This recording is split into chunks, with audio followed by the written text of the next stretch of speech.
Today we'll be reading Genesis 32 through 34. Jacob went on his way, and the angels of God met him. And when Jacob saw them, he said, "This is God's camp." So he called the name of that place Mahanaim. And Jacob sent messengers before him to Esau his brother in the land of Seir, the country of Edom, instructing them, "Thus you shall say to my lord Esau, Thus says your servant Jacob, I have sojourned with Laban and stayed until now. I have oxen, donkeys, flocks, male servants, and female servants. I have sent to tell my lord, in order that I may find favor in your sight." And the messengers returned to Jacob, saying, "We came to your brother Esau, and he is coming to meet you, and there are 400 men with him."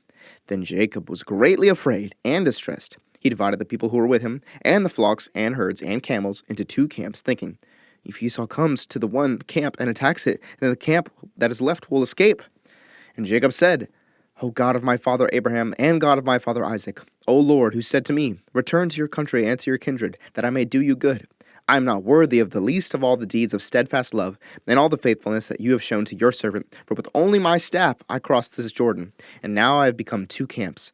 Please deliver me from the hand of my brother, from the hand of Esau, for I fear him, that he may come and attack me, the mothers with the children. But you said, I will surely do you good, and make your offspring as the sand of the sea, which cannot be numbered for multitude." So he stayed there that night, and from what he had with him he took a present for his brother Esau, 200 female goats and 20 male goats, 200 ewes and 20 rams, 30 milking camels and their calves, 40 cows and 10 bulls, 20 female donkeys and 10 male donkeys.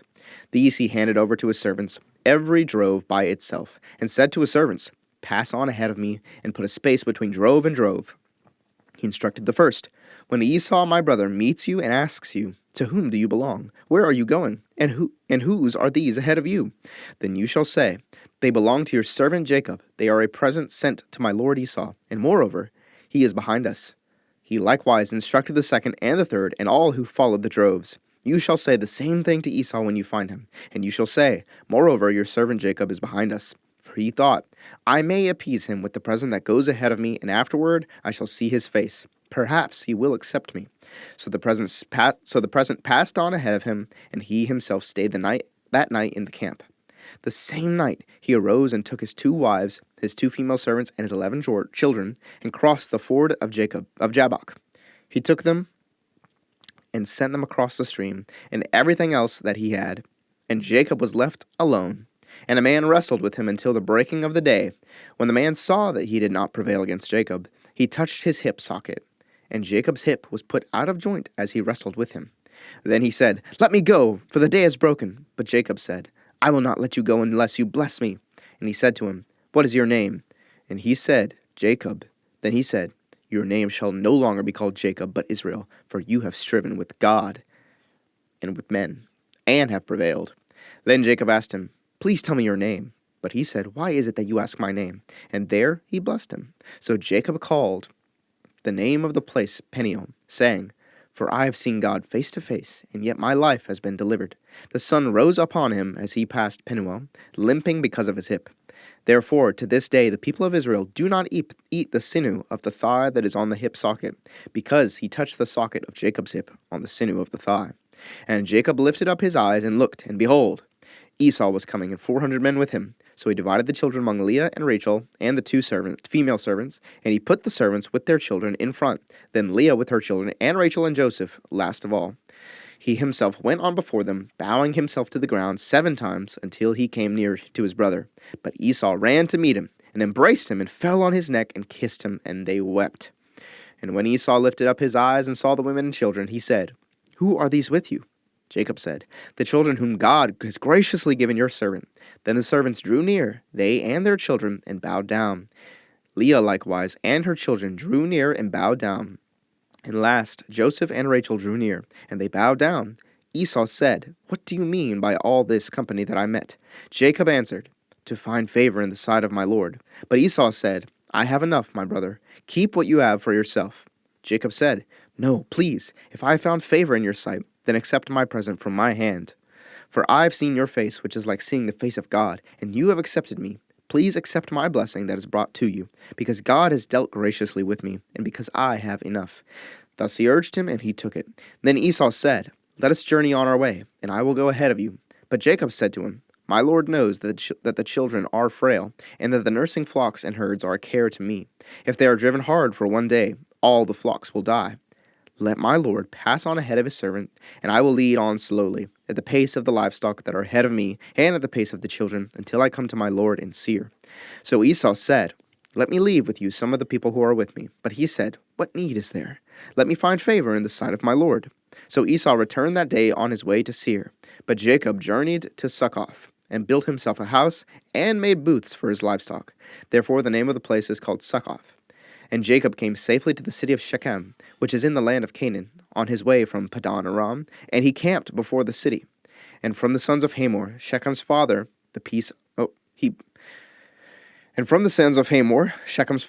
he bought for 100 pieces of money the piece of land on which he had pitched his tent. There he erected an altar and called it El Elohe Israel.